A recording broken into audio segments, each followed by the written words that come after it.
San Bernardino County, San Diego County, and the coastal waters from San Mateo Point to the Mexican border and out 60 nautical miles, including San Clemente Island. A test signal was broadcast to test the public warning system.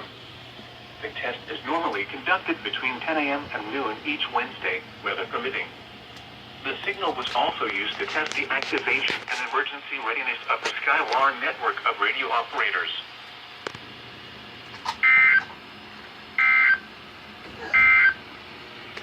Now for the official National Weather Right, Service guys, that was for San Bernardino and Riverside required County weekly Valley, test. Inland Empire today, partly cloudy in the morning, For becoming mostly sunny. the 27th of June. 89 to 95. So, the zone guard went off again. The WR100 didn't go off, though, which is unfortunately.